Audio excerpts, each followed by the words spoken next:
Baik, kami lanjutkan diskusi malam hari ini. Bang Ferry ingin memberikan respon tadi. Pertama, dengan segala hormat sama abang saya, Bang Abalin, yang mengutip Google setelah searching gitu ya. Saya ingin mengutip undang-undang, Bang. Oke. Tapi Google itu memuat undang-undang. Yes. Di dalam Undang-Undang 18 tentang pangan itu, Bang, kemandirian pangan itu disebutkan kita nggak ada cerita 5%, 10%. Mandiri kita. Bukan tidak mandiri, swasembada. Pengertian swasembada Bang, menurut... swasembada pangan itu pengertian Orde Baru, Bang. Di Undang-Undang Pangan nggak ada, Bang. Nanti kita bicara. Karena FKP saya kutip undang-undang dulu, Bang. Saya kutip undang-undang dulu, Bang. Saya kutip undang-undang soal kemandirian pangan di pasal 1 Undang-Undang Pangan itu, Bang. Nanti ada ketahanan pangan dan segala macam. Bang Nursid paham betul soal itu. Nah, di kemandirian sama sekali tidak 5%, 10%, Bang. Kita tidak bergantung kepada yang lain. Itu kemandirian pangan ya, Bang. Nah, yang kemudian menjadi tanda tanya tidak sekedar pangan, tapi juga beras gitu ya. Saya menghargai data pemerintah. Data saya sudah jelaskan. Kurnia punya data 2025, saya jelaskan. Baik data FAO maupun data Kementan di 2004, kalau FAO itu sampai 2033 tuh datanya. Bahwa Indonesia hanya akan surplus beras di 2029. Ini ada benturan data nih. Prediksi kan, Dah? Ya, dia sama-sama prediksi. Ya, betul. Sama-sama prediksi. Prediksi. Jadi sama-sama prediksi dalam nuansa ilmiah diperbolehkan. Satu boleh bohong, satu boleh bilang jujur. Ibu bapak bangsa kita saling tuding bohong. Yamin dan Hatta itu saling tuding bohong. Nggak ada yang dilaporkan pidana. Oh, iya. Tapi karena perspektifnya konstitusional ya. Clear. Pasal 28F Undang-Undang Dasar bilang, saya itu kalau dapat data, informasi, boleh memahaminya, mengolah informasi itu, menyebarluaskan informasi itu dalam berbagai media yang saya miliki. Jadi itu hak konstitusional saya. Ya. Bolehkah warga negara mempertanyakan negara? Boleh. Bolehkah negara kemudian bertindak represif terhadap pernyataan? Tidak boleh. Ya. Sudah dijelaskan Kurnia. Apakah kemudian negara membuka wujud lainnya ya? Itu soal lain bagi saya. Yang jelas, Mbak itu punya hak konstitusional melaporkan saya. Tetapi sebaik-baiknya dalam menjalankan hak adalah terbuka juga kepada publik. Saya tidak menyerang Mbak dengan data yang saya miliki. Misalnya saya tahu data LBH Tani tidak ada di AHU. Saya tidak mau menggunakan itu. Itu hak. Tetapi gunakan hak Mbak dengan data-data supaya publik kita tercerdaskan. Yang bilang 2029 itu kita swasembada bukannya hanya FAO dan Kementan, tapi juga Pak Presiden awalnya. Oke. Pak Presiden pula yang berbelok dari 4 tahun menjadi 1 tahun. Belum 1 tahun saya sampaikan, ada instruksi-instruksi Presiden sebagai kebijakan tata usaha negara yang tabrakan satu sama lain. Boleh nggak saya mempertanyakan 7 Januari dibilang swasembada, tapi Maretnya masih diminta percepatan. Presiden sendiri itu, Kur. Oke, Mas Bolehkah sebagai warga negara saya bilang Presiden bohong? Sebelum ke Gini, itu. iya, Presiden memproyeksikan 4 tahun. Namun kalau realisasinya bisa terjadi sebelum 4 tahun, Ya. apakah ada yang salah di sana? Nah, Kan itu pertanyaan mendasarnya. itu nggak masalah bagi saya, Ya, Kur. betul. Cepat, bagus, rakyat kita senang. Makanya- Pertanyaan saya, Betul. 7 Januari bilang swasembada, Ya. tapi masih keluar instruksi di bulan Maretnya untuk percepatan swasembada. Mungkin yang mana yang benar? Karena Oke, tadi udah, swasembadanya. karena tidak semua komoditas pangan itu mengalami swasembada. Oke. Itu fakta dan saya tidak menafikan Nah, makanya itu. jujurnya Presiden kan akan bilang, kita swasembada ayam, kita swasembada telur, kita swasembada yang lain. Tapi untuk mengatakan swasembada pangan itu nggak benar. Inilah dasarnya kami LBH Tani Nusantara bahwa statement Bang Ferry ini adalah narasi yang menyesatkan. Jadi di setiap argumentasinya sering banget menyatakan Presiden harus diturunkan. Itu yang Ini buat soal kita- swasembada pangan atau soal penurunan? Ini lain lagi di... Itu kan ini Mbak. Dia kemana lagi? Nyambung itu. Saya nggak pernah bilang nurunkan, saya bilang impeachment. 2 hal yang berbeda itu. Turunkan Presiden, ada loh Bang. Itu Bang Saiful Mujani itu. Lain orang, lain Sebentar. subjek. Jadi konteksnya, Mbak Ito. Jangan ke sana juga. Baik, Kita sekarang ini sebenarnya bicara kita soal ingin swasembada. biar clear begitu ya. Ya. Makar, Karena lain lagi Anda Iya. mewakili laporan dari masyarakat, LBH Tani Nusantara ini ada keresahan di sana, tapi ini terkait pangan atau terkait ada isu yang lain lagi yang dilaporkan? Nah. Clearnya ke pihak kepolisian seperti apa, Mbak Ita? Narasi menyesatkan, jadi itu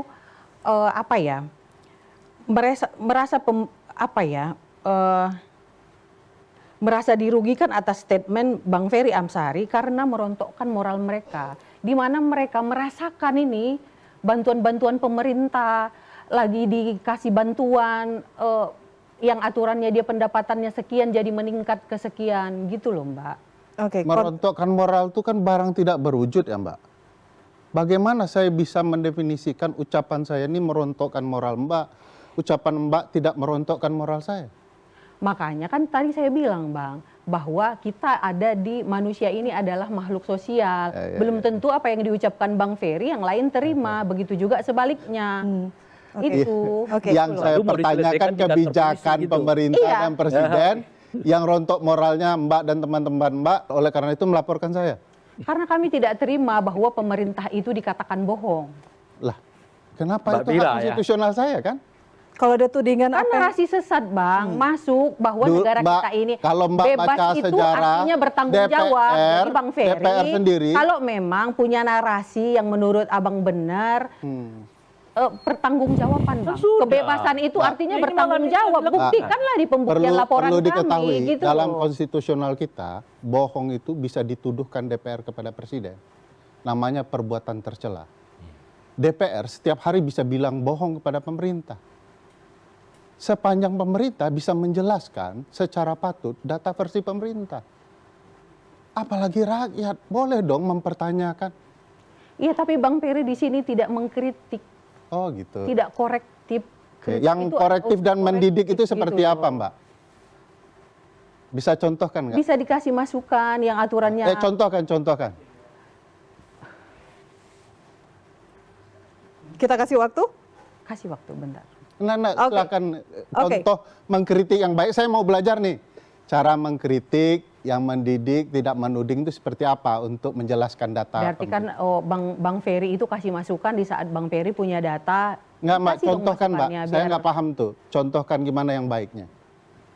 Kan Bang Ferry mungkin pakar nih, di saat memang punya ilmu yang lebih bagus, di sini kurang, kasih dong masukan sesuai dengan data Bang Ferry yang Kan punya. itu yang Sudah. dilakukan. Oke, baik. Berarti ada perbedaan pendapat begitu ya. Iya. Kalau menurut Perbedaan Anda, pendapat tidak bisa dipolisikan. oke. Kan kita buktikan dong dengan proses Iya, iya, hukum. nggak apa-apa, Kan nggak warga apa-apa. negara Saya- punya hak Perbedaan konstitusi loh. pendapat Saya jangan masuk sedikit ya. diselesaikan di kantor polisi. Kalau berdasarkan diselesaikan di ruang perdebatan. Kalau Seperti malam berdasarkan ini. peraturan perundang-undangan, Mbak Fir, sebenarnya sudah ada pakem-pakemnya. Yang mana yang bisa dipidana, yang mana tidak. Karena Mbak Fir, kalau suatu undang-undang itu kan disusun oleh pemerintah dan DPR. Saya izinkan sedikit bacakan, Mbak Fir ya. Perbedaannya adalah di mana dikatakan menghina, di mana kritik.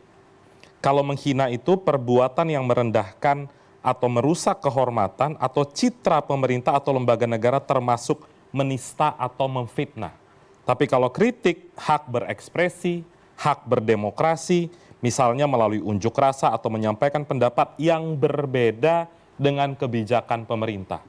Jadi mau gontok-gontokan dalam konteks masih ilmiah, ada hal yang jelas diperdebatkan, bagi pemerintah itu it's fine gitu. Apalagi saat ini pimpinan tertinggi pemerintah, presiden, sudah berulang kali mengajak tokoh-tokoh yang selama ini cukup kritis untuk mendiskusikan hal-hal yang terkait selama ini kebijakan negara yang banyak dikritik oleh masyarakat. Itu mungkin penegasan dari saya. Oke, termasuk kita apresiasi apa yang dilakukan oleh Menteri Pertanian ya, Bang Ihsanuddin ya, karena sudah mengundang beberapa pakar begitu, Bang Ihsanuddin, ada beberapa rekan lainnya untuk kemudian membuka data. Artinya itu kemudian kan cara positif dari pemerintah untuk transparan. Saya kira cara Menteri Pertanian kemarin mengundang sejumlah pengamat, analis, dan hampir semua media massa, itu cara pemerintah untuk membangun kepercayaan publik, untuk ngebangun building market confidence, building public confidence atas yang saya sebut pada saat itu juga sebagai terpenuhinya kebutuhan beras. Yang saya bilang ini kemandirian beras, bukan kemandirian pangan. Tadi sudah disebut sebagian oleh Ferry, misalnya kita masih tetap tergantung pada bawang putih, pada daging, pada susu, pada kedelai misalnya. Contohnya begitu gitu ya, contohnya. Itu yang pertama. Yang kedua, ketika dijelaskan oleh pemerintah misalnya tentang alih lahan, nah di situ kelihatan problematiknya soal penurunan lahan dan berkaitan juga dengan yang namanya daya beli petani. Kebetulan saya mempersoalkannya memang soal produksi beras, NTP, PDB, dan daya beli petani. Bapak perlu tahu, yang kita ributkan sekarang ini soal data swasembada beras, pada hakikatnya belum memperbaiki apa yang disebut dengan akses pangan sehat menurut FAO. Saya ikut-ikutan ngabalin nih sok-sokan FAO. Gitu. Yeah, Padahal buat saya FAO itu tidak ada papanya untuk bicara ini. Tidak dong. Saya lebih suka, Tidak dong, Bang. sebentar. Tidak dong. Saya Bang. duluan dong. Iya Bang, oke. FAO itu mendikte. Undang-undang pangan itu tidak dikendaki oleh FAO dengan menggunakan istilah kedaulatan pangan. Itu mesti tahu riwayatnya. Yang ngomong kayak gitu sama saya menteri. Ya, Satu. Yang saya di kedua, DPR bahas itu, sebentar, Bang. Saya di sebentar, DPR. belum selesai, jangan dibahas dulu. Iya. Yang kedua, FAO menyatakan betul ada swasembada, tapi daya beli ambruk. Biaya tersembunyi tidak terpenuhi. Maka saya tanya kepada Pak Amran, NTP gimana? Dijawab oleh Pak Amran. Ini lagi-lagi perdebatan soal data ya. Perdebatan soal data. NTP naik 125,35. Iya. Saya diam. Iya. Karena saya tidak ingin memperdebat lebih dalam. Padahal ketika NTP itu adalah agregat, maka kita harus membedakan subsektor. Subsektor mana yang sungguh-sungguh mencapai 125,35, daerah mana yang NTP-nya juga tinggi. Kenapa daerah juga masalah? Karena menyangkut soal geografi dan soal akses, gitu loh ngelihatnya. Nah di sini kelihatan bahwa yang namanya padi sesungguhnya konteksnya adalah soal tanaman pangan, NTP-nya itu di bawah 100, 99,86, tidak sampai 100. Itu data BPS, gitu ya? Contoh ya, data BPS. Yang kedua, perkebunan rakyat. Itu pun minus 98,75. Kenapa? Karena harga sawit sedang jatuh. Lalu siapa yang menikmati? Yang menikmati hortikultura. Siapa itu? Cabai sama tomat. Gitu ya. Baik, Bang Ihsanuddin, kesimpulannya apa? Karena kita harus jeda. Kesimpulannya adalah ada beberapa data yang bisa diterima secara makro. Oke. Dia berhasil membangun kepercayaan publik. Tapi ketika dirujuk Mic-nya di dalam, tolong, Bang. ketika dirujuk di dalam, ada problematik mendasar yang tidak terselesaikan. Misalnya soal dibilang, soal petani, saat itu Pak Amran bilang, petani bahagia. Petani mana yang bahagia? Jenderal iya. Tapi begitu kita selisih subsektor, enggak juga. Yang kedua, ketika dibilang PDB 5,78 sebagai PDB tertinggi, nanti dulu.